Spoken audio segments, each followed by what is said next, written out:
Assalamualaikum warahmatullahi wabarakatuh. Hai teman-teman, ketemu lagi di channel YouTube Dapur Ekonomis. Nah, di video kali ini saya mau buat kue lapis yang super lembut dan mudah banget cara buatnya ya. Kue yang satu ini cocok banget dijadikan teman ngopi atau ngeteh ngumpul bareng keluarga, atau bisa juga dijadikan ide jualan untuk isian snack box ya. Nah, mau tahu saya buatnya gimana dan bahannya apa aja? Simak videonya sampai dengan selesai. Terima kasih. Pertama, siapkan panci, lalu masukkan gula pasir sebanyak 75 gram atau setara dengan 5 sendok makan.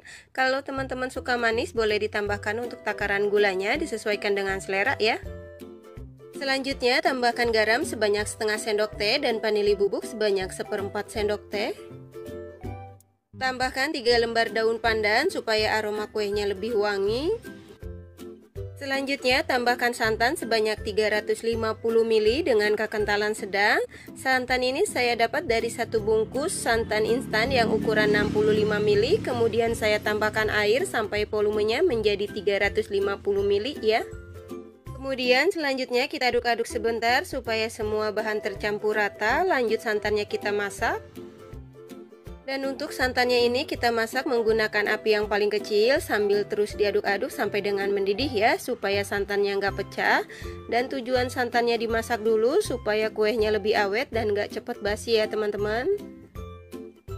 Setelah santannya mendidih, kemudian matikan api kompornya sambil diaduk-aduk sebentar ya, supaya menghilangkan sedikit uap panasnya. Selanjutnya untuk santannya kita diamkan di suhu ruang sampai benar-benar dingin atau minimal hangat baru bisa digunakan. Selanjutnya siapkan wadah yang kering, lalu masukkan tepung beras sebanyak 80 gram atau setara dengan 8 sendok makan seperti ini ya. Selanjutnya tambahkan tepung tapioka atau tepung kanji sebanyak 30 gram atau setara dengan 3 sendok makan. Selanjutnya tambahkan tepung terigu sebanyak 15 gram atau setara dengan 1,5 sendok makan. Kalau untuk tepung terigu opsional ya, terserah teman-teman mau pakai atau enggak, disesuaikan dengan selera. Kemudian selanjutnya kita aduk-aduk sebentar supaya semua bahan kering tercampur rata. Setelah semua bahan kering tercampur rata, kemudian masukkan santan yang sudah dimasak tadi dalam keadaan sudah dingin secara bertahap ya.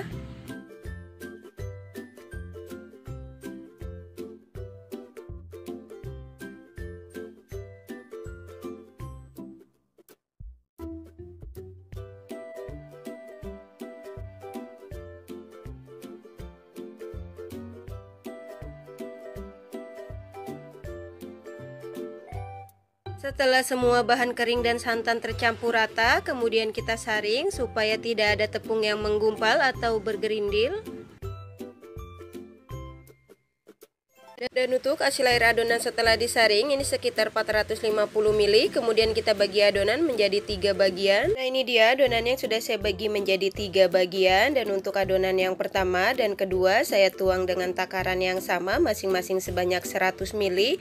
Dan untuk adonan yang ketiga saya tuang sebanyak 250 ml. Kemudian selanjutnya untuk masing-masing adonan ini kita beri warna sesuai dengan selera.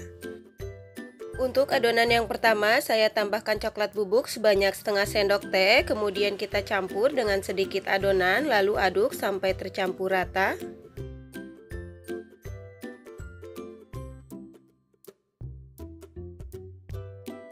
Biar warna coklatnya makin cantik, di sini saya tambahkan pewarna coklat makanan sebanyak 5 tetes.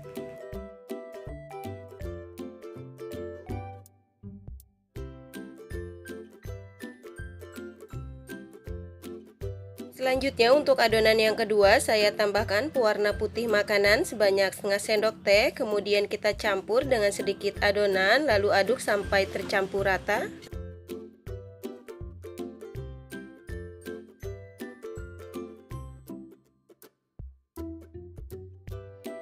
Dan untuk adonan yang ketiga saya tambahkan pewarna orange makanan sebanyak 20 tetes.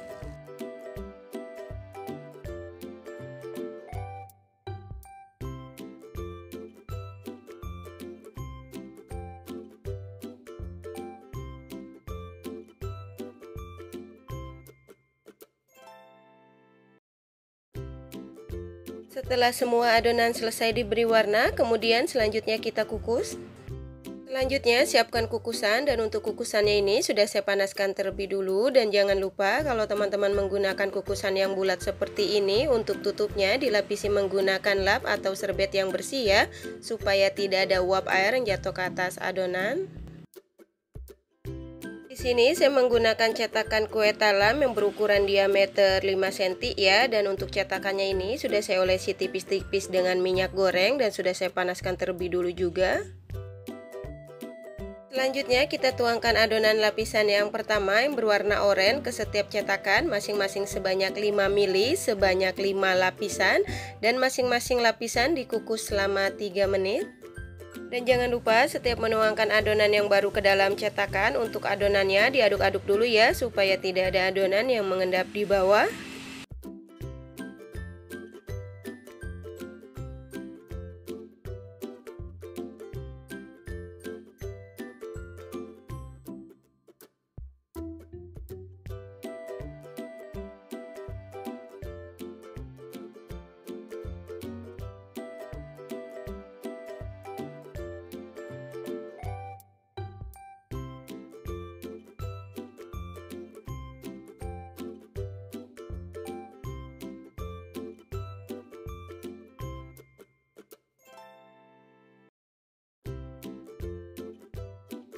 Selanjutnya setelah adonan yang berwarna oranye selesai, kemudian kita tuangkan lapisan berikutnya yang berwarna putih ke setiap cetakan masing-masing sebanyak 5 ml dan sebanyak 2 lapisan. Masing-masing lapisan dikukus selama 3 menit.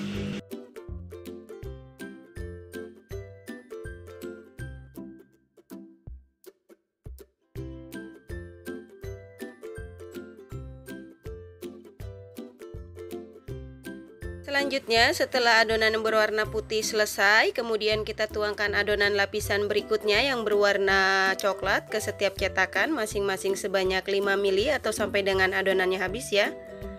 Dan untuk adonan lapisan yang terakhir ini kita kukus selama 20 menit atau sampai dengan matang menggunakan api yang paling kecil, dan jangan lupa untuk air kukusannya dicek kembali ya supaya nggak kering.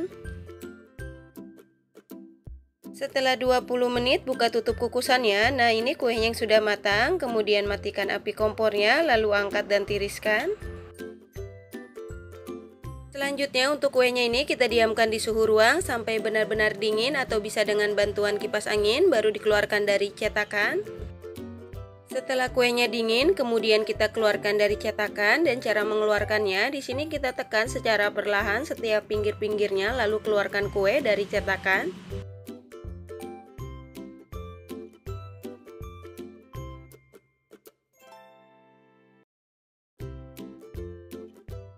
Nah, ini dia kue lapis super lembut yang sudah jadi dan siap untuk disajikan. Kue yang satu ini cocok banget dijadikan teman ngopi atau ngeteh ngumpul bareng keluarga, atau bisa juga dijadikan ide jualan untuk isian snack box ya. Selain tampilan dan warnanya super cantik dan menarik, apalagi rasanya yang enak, manisnya pas, teksturnya yang lembut, kenyal dan legit. Bagi teman-teman yang lagi nyari ide untuk jualan, resep kue lapis yang satu ini bisa banget buat dicoba ya. Selain cara buatnya mudah, apalagi bahannya super ekonomis, dijamin teman-teman suka dan laris manis.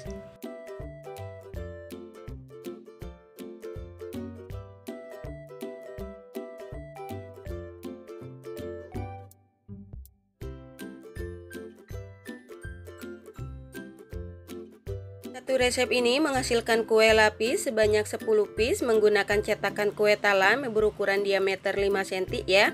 Kalau teman-teman mau buat dalam jumlah yang banyak, untuk resepnya bisa dikali 2, 3, atau 4, disesuaikan dengan kebutuhan. Untuk yang suka dengan resepnya, jangan lupa subscribe, dan untuk teman-teman yang sudah subscribe, terima kasih banyak ya. Selamat mencoba, semoga bermanfaat dan menginspirasi. Wassalamualaikum warahmatullahi wabarakatuh.